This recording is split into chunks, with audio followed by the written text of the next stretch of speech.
อมมาจูเก่ามาเด็กเก่าตอนจ่าตีอุบลองนาเฮือนเพิ่นกินในวันในสวนก็มาจ้างอุบก็กาจูปูคล้องไปมาได้ก็ได้รู้ด้วยลึกสุกตาเอาในก่อน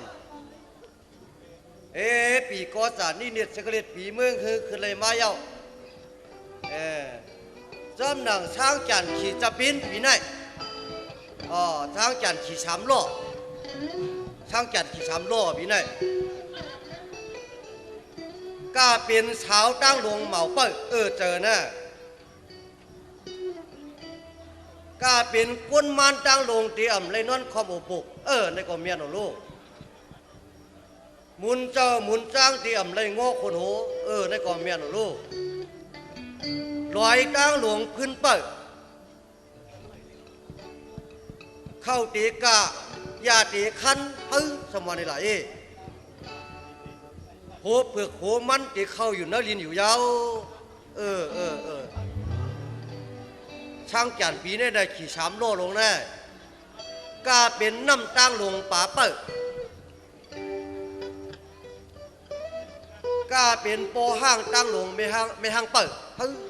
ให้งานไว้ไหม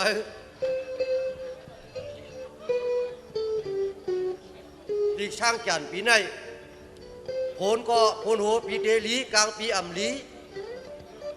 ทางปีเดลีอีก1อ่ำลีอีก1ย่อ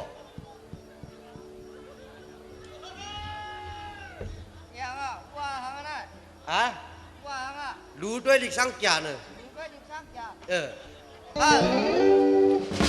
จะเอาย้อนดูได้พองล้อ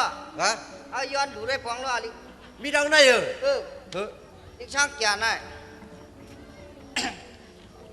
จะได้รู้ทำไมตั้งยาวเพราะมาจีบไอ้ความลอยในพื้นเปิลลอยพื้นเปิลเนาะว่ากูน่ะหาพื้นไหนหาจอมลอยกันน่ะ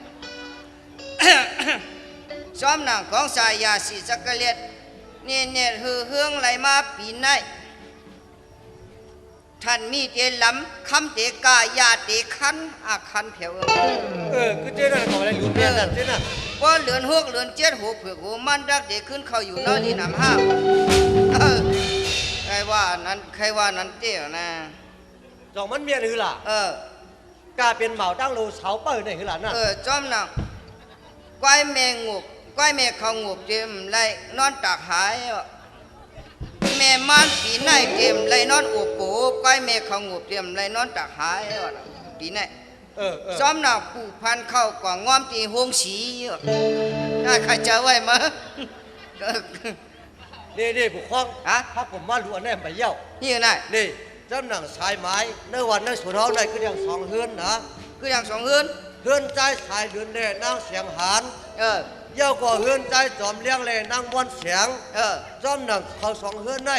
ผู้คล้องได้เลยเอาปุ่นพรมันเสียเย้าได้เลยกว่าเก็บเขาเก็บเงินนะจอมหนังเข้าหัวย่องเงินหัวย่องในเนาะเฮ็ดกินกันนาเฮือน1 หลังในจังว่าเข้าหัวย่องเงินหัวย่องอ่ำปีกลุ่งอะไรก็ได้ถึงก้นคัดนาหัน1ก็ได้มันย่ำหน่ายเอานะอยู่วันกำวันเนี่ยนะอยู่เฮือนเขากำเฮือนว่าเป็นไงว่าปลูกข้องกว่าก็เลี้ยวไว้ว่ามันไปชาวถูห้าปลูกเกี่ยกวางกันกำแรกเขาเจ็ดเกี่ยวตาเขาเน่ก่อนเนี่ยเจี๊ยอะไรป่าว่ามันเยอะนะอาลาหมานว่าใครปลายน่ะ